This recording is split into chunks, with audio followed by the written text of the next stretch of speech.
Like when it comes to the economy, everybody is so pessimistic and they always see the $16 trillion debt and they see like unemployment at 8, 9%, by the way, which is just the U3 data. The U6 data, which the professionals use, is like 16, 17% unemployment for the last 3 years at least. So we have to put everything into perspective. Now let's go through the numbers to have a realistic picture about the potential of the US economy. First of all, it's the largest economy in the world, and it will take China another 20 years just to catch up if everything goes smooth. It's a long way. That's the second largest economy in the world. So we have the United States be number one right now. We're a very wealthy nation, and there is much, much opportunity. In fact, let's go through the facts. So as we said, unemployment is actually at 16, 17% based on U6 data. Now, when we consider the debt, $16 trillion, the net worth of America is about $50 to $60 trillion right now. So debt is not really that bad based on those numbers. It's up there, but it's not really that horrible.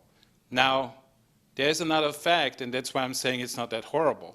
And that's the resources America has in oil and natural gas. Now, if we go through the Pickens plan and would take all the 18-wheelers and retrofit them as natural gas vehicles, we could save, according to the Pickens plan, about $400 billion a year of imported oil, of foreign oil. So we don't have to shell out those $400 billion. That's easy. Yes, it costs money for those millions and millions of 18-wheelers, trucks, and even buses, everything to be retrofitted for natural gas. But it's cleaner, and we save a lot of money. So there's the first part, how the US economy can be back on track. The next part is what many people don't realize is the US is super rich on resources. Natural gas, it's very low in price right now. It can double and triple in price. Even in Europe, usually, they're about at least double, sometimes triple, as they get their natural gas from Russia and places like that. So the US has potential to export natural gas, especially if they can liquefy it and transport it, which so far has been a challenge, but there's ways to do that.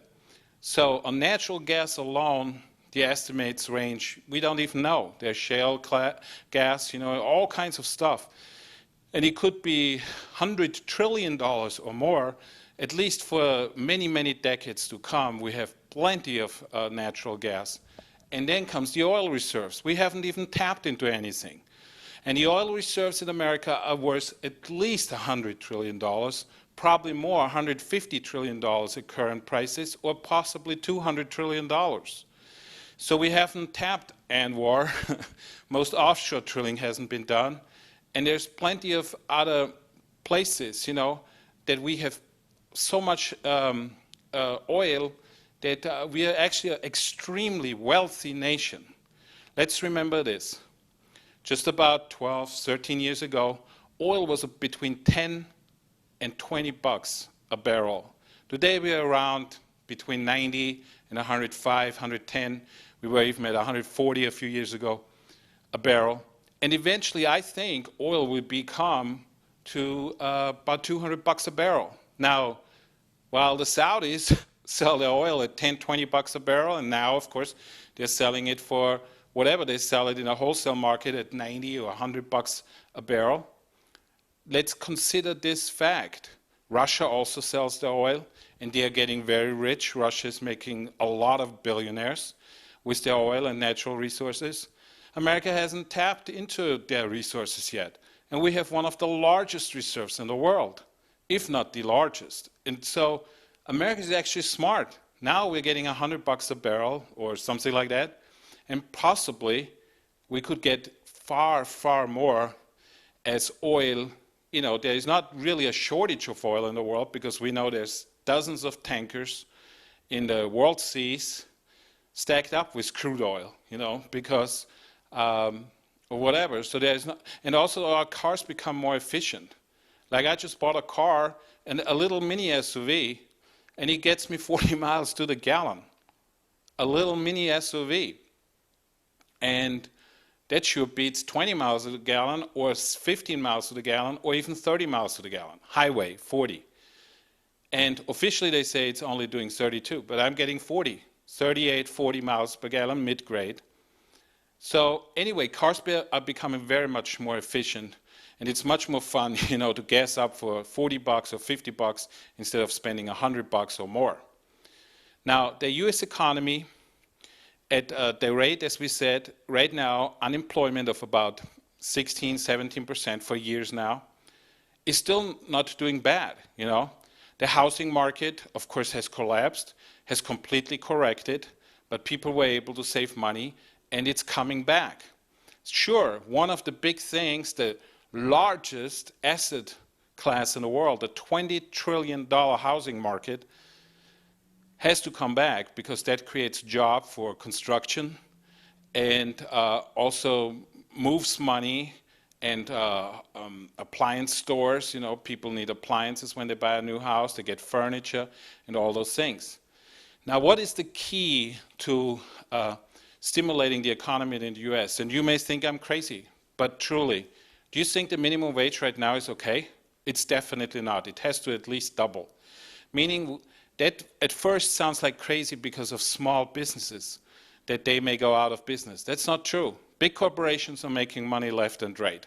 It's huge, and I'm not for higher taxation at all. Instead, I think we should have lower taxation. But big corporations are making a lot of money, and we need to raise the minimum wage so that people who work are really paid for their labor. And it makes no sense, to be working 40 hours a week and taking home 300 bucks net after taxes and everything. That's crazy. You should be taking home at least $600, $800, $1,000 net every week for 40 hours or 45 hours a week, whatever. So we need to raise the minimum wage so that people can have a living standard that's adjusted to what the prices are today. Gas is no longer $1 or $1.50. We're between 3 and 4 all the time. That's a lot of money. Sure, other things have become cheaper, like PCs, electronics, laptops, tablets, and stuff like that. Of course, people need to learn to manage their money too. But what I'm saying is just we really need to see the positive side of the US economy. Now, with the increase in wages, people are able to pay off their debts. They are able to pay their mortgages. Therefore, we don't need to spend billions, tens of billions of dollars to prevent foreclosures and help people out, so to speak. No, if they make money, they can pay their mortgage. They're happy to stay in their homes, and they just move on. They get on a budget, and they live. So there's several components to a bright future for the US economy. I mean, for the last few years, hardly anything has been built in new homes. People are renting, they're living with their in-laws, and so forth. Eventually, those people want to move into their own home again. If they have the money, if they have savings, maybe for a down payment. Maybe we shouldn't give houses away for free, just with a signature, but instead a 10%, 20% down payment, and that provides for a more stable person that has more is more responsible for their mortgage and so forth. And we don't need big SUVs. My car, which I bought, it's the little SUV. It's a crossover SUV, and it's a very nice car, very spacious and whatever. It did not cost more than a car that I bought, an SUV that I bought in 1990. So we're in 2012, 22 years later. So tell me if prices have really increased. They haven't. If you make smart decisions, if you make intelligent decisions and you do your research, you can get a lot for your money. TVs, today you can get TVs for little money. Computers cost maybe a fourth of what they cost like 15 years ago. So most money is saved when you purchase stuff. You don't have to be excessive. If you have the money, then do whatever you want. But if you want to be on a budget and just on wages, you can save a lot of money. Now, the US economy can recover in many ways. We said the housing market, the construction business in general, also commercial real estate, There's so many ways to do that. Infrastructure, real infrastructure improvement, can also be done, especially if the economy is flourishing again. What makes the economy flourish? Natural resources. We don't need to spend hundreds of billions of dollars every year in foreign oil and importing stuff from wherever. We can make things in the United States. Even if the wages are doubled, we can make quality products in the United States. By the way, the SUV I bought is made in the United States. I only buy American products as much as possible, if they're available from the US and if they're quality. Now, think about that. We become more patriotic again. But we can also use the resources that we have, the oil and the gas. Also, gold has increased. America is one of the largest holders of gold reserves. Sure, maybe only billions or tens of billions of dollars, who cares? But gold is no longer at 250 an ounce. It's now at around 1,700, was up to 1,900 or whatever. Eventually gold has to catch up with inflation and will need to be around 2,500 or $3,000 an ounce, or maybe higher. So there's another value that's created and that may increase. But on the oil, like I said, I believe oil, gas will go to about 150, 200 bucks a barrel, and that will be our standard. And I know 20 bucks would be better, 40 bucks would be better, 60 bucks would be better. But that's just not going to happen because, of course, it costs much more to get the oil out of the ground than it cost 20 years ago. And, but we have not tapped into our resources. So America can heal itself economically, and I wouldn't be so pessimistic about a $16 trillion debt. Okay, bad, but it's not yet emergency.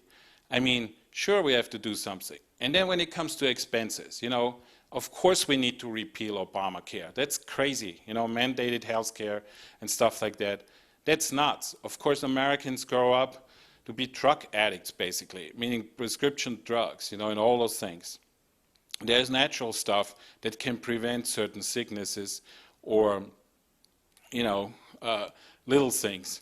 And we can be more preventive, and then we don't have to have those expensive hospital bills, whatever. And I understand there's cases where it cannot be prevented because of genetics or whatever. But just saying, to be more diligent could also help us to reduce our healthcare bill. It makes no sense to spend $1.5 trillion a year in healthcare or $2 trillion in healthcare. That's a lot of money. And if we just be intelligent and use our resources properly, like I like the Pickens plan, like we mentioned in the beginning. Let's just retrofit all those 18-wheelers to natural gas. That's phenomenal. That would help us a lot. Like I said, at least $400 billion a year we would save instead of spending to possibly enemies in some cases or to hostile governments towards the US, we could just have our own stuff. And it's now the time to drill. It's now the time to get the stuff out of the ground, and for the next couple hundred years we'll be fine. And by then probably we have more solar and other alternative energies. And we developed that anyway. Another thing that we really need in this country is deregulation. I mean, those regulations and things, they just kill businesses. But it's a simple step, we just have to cut down on bureaucracy and just deregulate again. I mean, we wanted to do like 7 or 8 different businesses in the last 4 years, and we couldn't do it because there's too much regulation. That's too much cost, too much risk, too much time, to get something off the ground. It's crazy. So that's another key to really go forward and revive the American economy. It's deregulation across the board. It should be really easy to start a business and to just get going. I just wanted to say that it's not as bad as it looks. Unemployment, I understand. But with the housing market getting bumped up again and people getting their homes, we had the lowest home ownership in, I think, 4 decades or 5. So we're around 62% right now. We could bump that up back to about 80% responsibly this time. People making down payments. Interest rates are low, so the payments a month are not that bad. And homes are really cheap. You know, compared to the world, our homes are very inexpensive. It costs like 3 times more for a home in Mongolia or in Europe than what it costs in the US, depending where you live in the US. Here where we are in Las Vegas, houses are dirt cheap. You know, it's really inexpensive. And if I'm talking about $100,000, $150,000 home, $200,000 home, and as you make money, you know, you may upgrade or not. But that's up to you, and nobody can tell you that what you have to do. But the thing is, you can live very inexpensively in the US. That's one reason why I immigrated to the US 20 years ago, because things are like half price or a third of what they are in Europe and other parts of the world. Again, to recap, the US official unemployment rate is about 16 to 17% based on U6 data. There's $16 trillion in debt. But the assets of the United States, the net worth right now is about $50 to $60 trillion. So that's significantly more than the debt. And there's resources in excess of about $200 to $300 trillion if we combine everything. We don't even know how many resources we have, meaning we have a lot more than we currently estimate. So America just has to be intelligent and be efficient in a sense. You know, we're utilizing already wind, sun, minimal though, but you know, there's so much opportunity with that. And I like solar power, especially in the West, where we have over 300 sunny days a year. And here in Nevada and California probably, in areas we can really utilize solar energy, and that's for a clean environment, you know. But at the same time saving a lot of money, which we can keep in our own country, raise the wages, and get this economy back on track. In the next 4 years, that administration, which is in office, will have to implement certain things, like drilling. We really need to get on the ball with oil. I mean, look at North Dakota, it's flourishing. The industry there in northern North Dakota is flourishing because of oil, and in other parts of the country. And we really need that oil and also the natural gas. And this is our strength, this is our power. Because, like I said, natural gas is very low in price. It's $3.50 or whatever. You know, we really need to get up the natural gas, and it could be back at $7, $8, $12, you know. So there's a lot of potential, a lot of capital and resources that we have not tapped into, which is smart, but now it's the time to start tapping into those things instead of wasting our money, you know, on foreign countries.